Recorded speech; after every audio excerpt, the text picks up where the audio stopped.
If I ever fall in love again, sometimes when this broken heart can mend, I know it's gonna be with you. You're the one to pull me through, though I don't know when.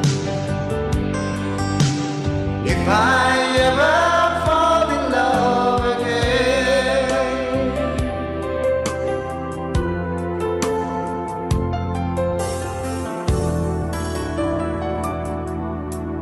Scared, yes, I'm scared. I guess I'm scared to fly. It's such a long way down. Long way down. And yeah, if you just trust in me, I'm sure I'd come around. And I know when you hurt, it's hard to let someone inside. Oh, In your arms, I feel I'm ready now to try. But if I ever fall in love again,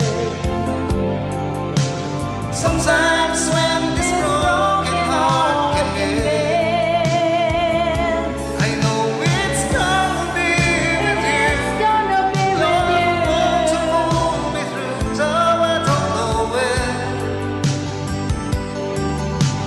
If I ever fall in love again,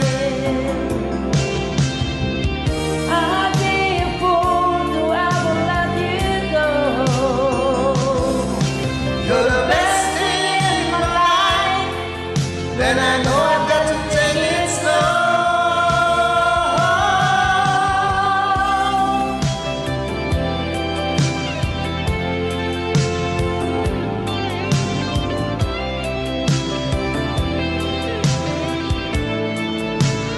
Oh, I know it's gonna be with you. It's You're gonna the be one to with pull me through, though I don't know when. If I ever fall in love again, if I ever fall in love again.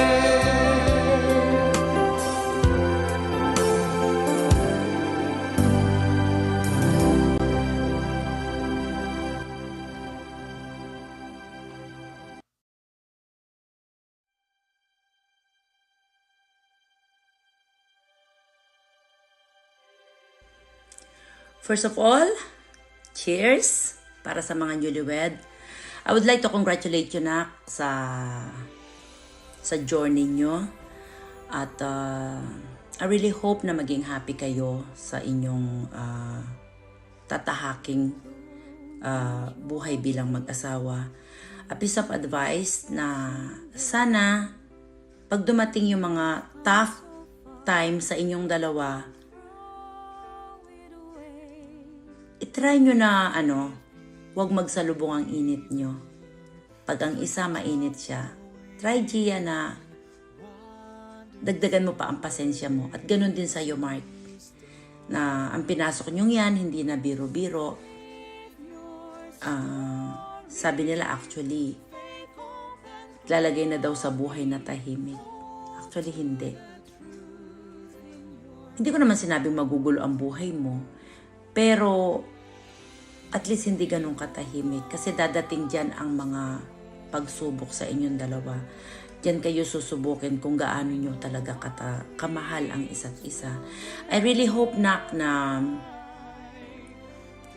in times of difficulties, huwag kayong mag-hesitate na tumawag o lumapit sa amin. Kaming ginawa nyo mga ninong at ninang. Sa abot ng aming makakaya or ako, dito ako tutulong sa inyo. Susuporta. Pag may problema kayo, if you needed an advice. At yun lang. I really hope you will be happy. At again guys, cheers. Happy wedding. Love you both.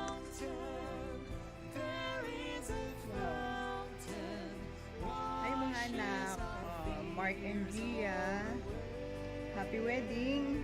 At last, eto na, tuloy na talaga. Hindi na mapipigilan. Sobrang thankful kami na kaming mga magiging ninong at ninang nyo. Maraming salamat kasi sa dinami-dami ng tao, kami pa yung talagang napili nyo para kunin, para maging pangalawang magulang. Sobrang proud kaming lahat. Tanging masasabi lang namin na sana maging masaya, maging maayos ang pagsasama niyong mag-asawa. At sana kung ano man yung mga nagiging problema, kasi hindi talaga nawawala sa buhay ng mag-asawa yan. Nagkakaroon ng problema, konting bangayan, pero yung mga maliliit na bagay na ganyan na imbis na patulan nyo yung mga problemang dumadating sa inyo, mas piliin nyo na lang mga anak na maging masaya. Kasi mas masarap sa buhay mag-asawa yung masayang nagsasama, na pag-uusapan ng mga problema na dumadating.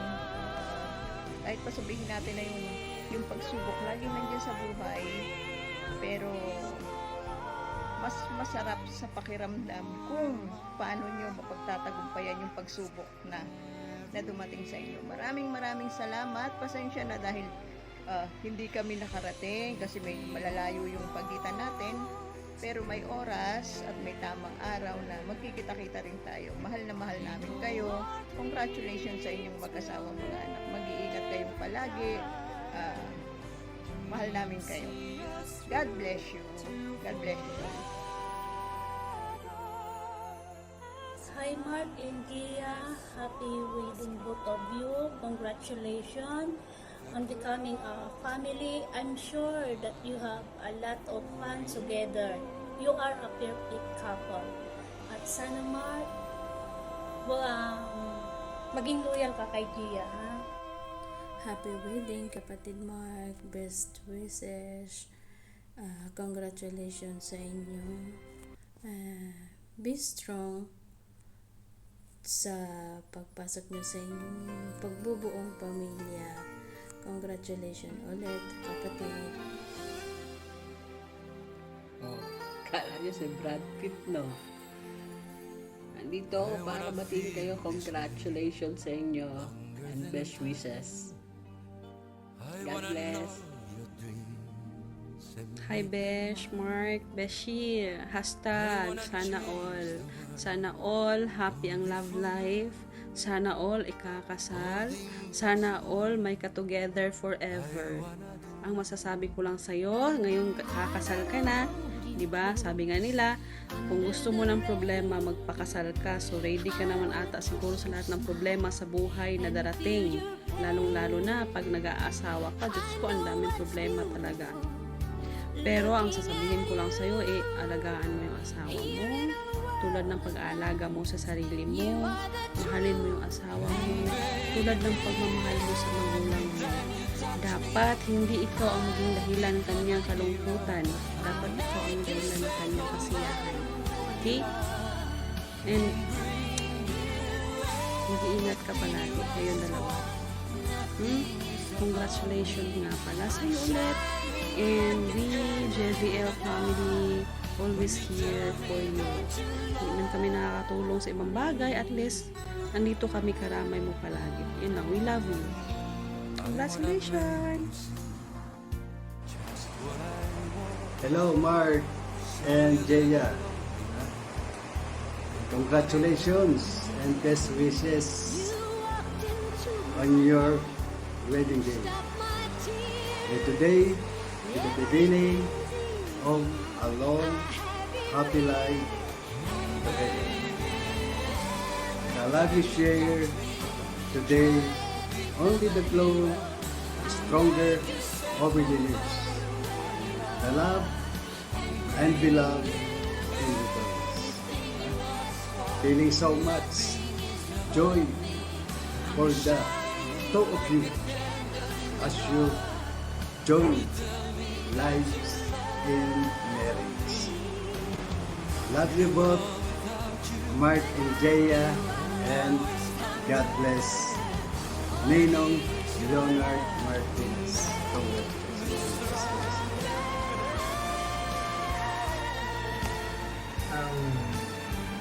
Hi guys, I'm here again.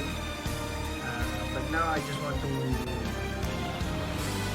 greet or say congratulations to both Mark and Gia to their upcoming wedding. Congratulations. It's a special day for the both of you.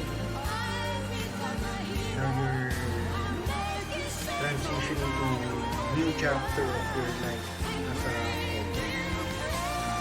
I wish for the both of you to have a happy married life.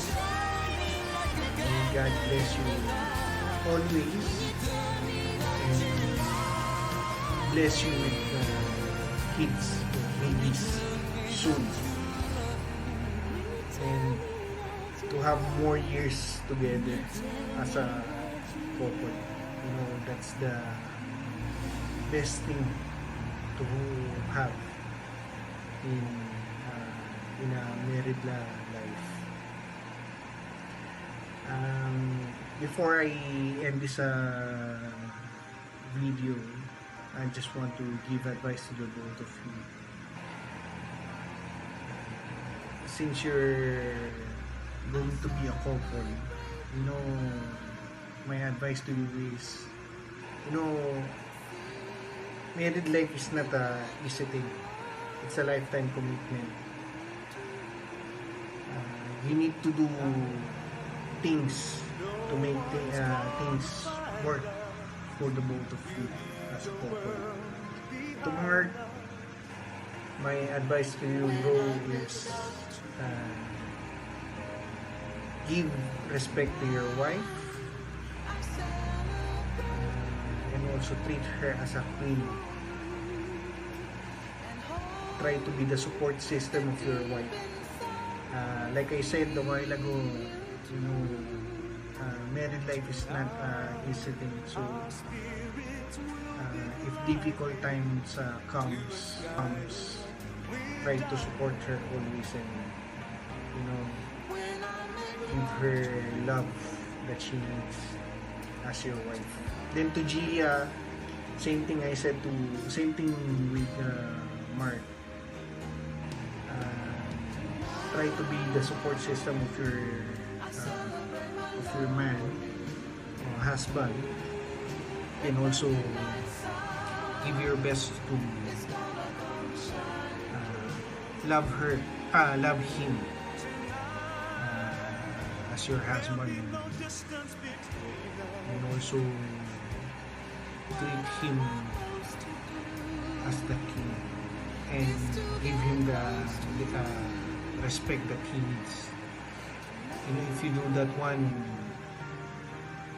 he will return the favor to you. And it will end up for the both of you having the good relationship as a couple. And the most important thing also is to put God in the center. You know, if you have God on the center of your relationship, even if it's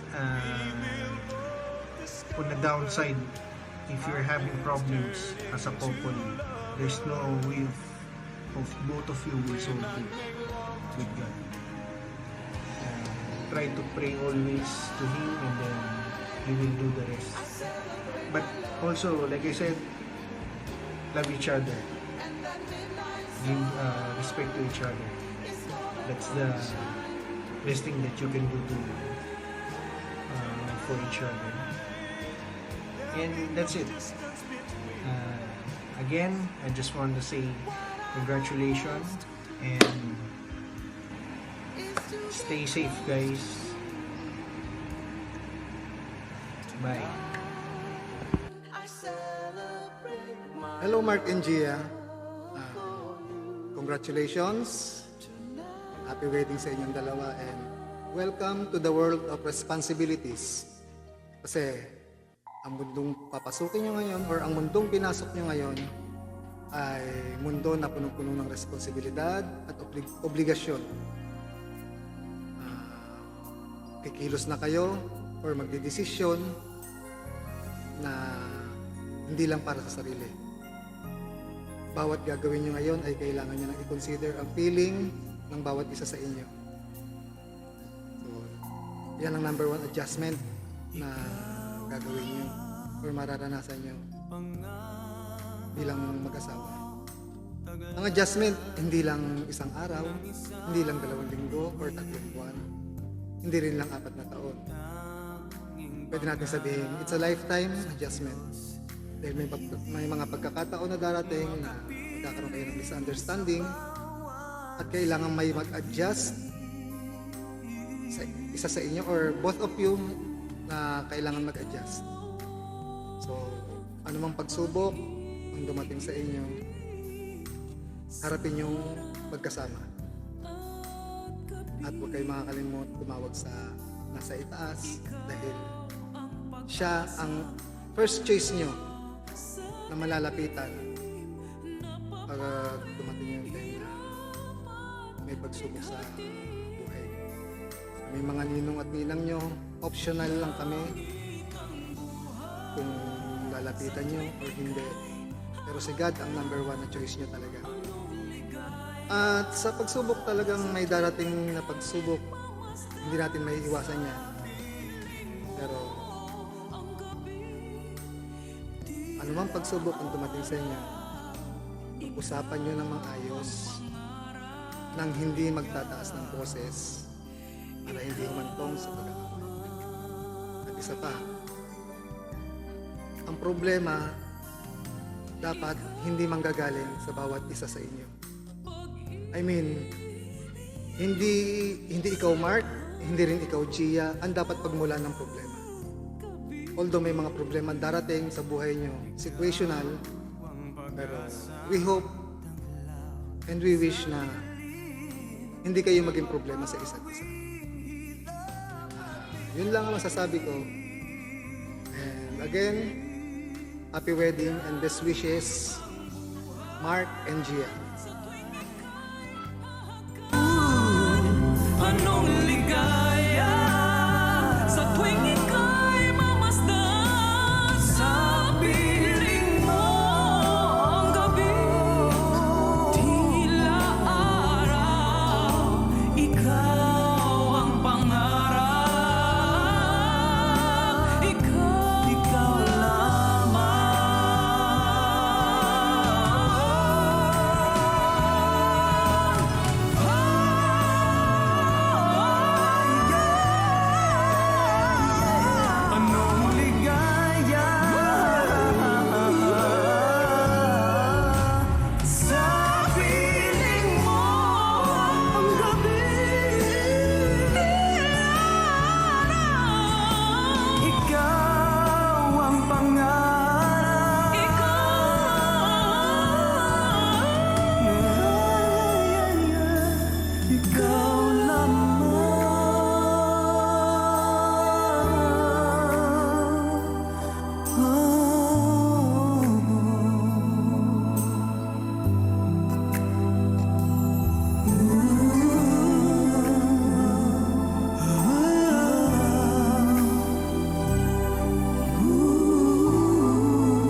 sa akin ang may kapal, biyaya ka sa buhay ko, ligaya at pag-ibig ko ikaw.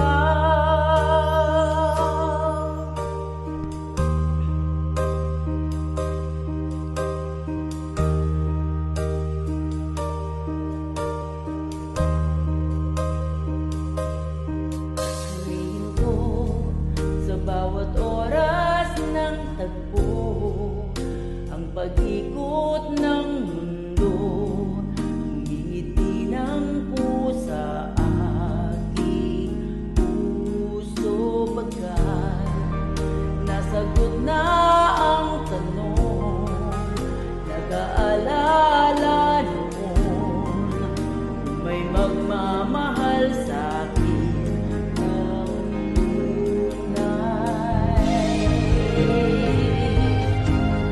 Ikaw ang pag-ibig na hinintay, puso ay nalumbay ng kay tagal, ngunit ngayon'y nandito na ikaw. Ikaw ang pag-ibig na binigay, sa akin ang may kapal,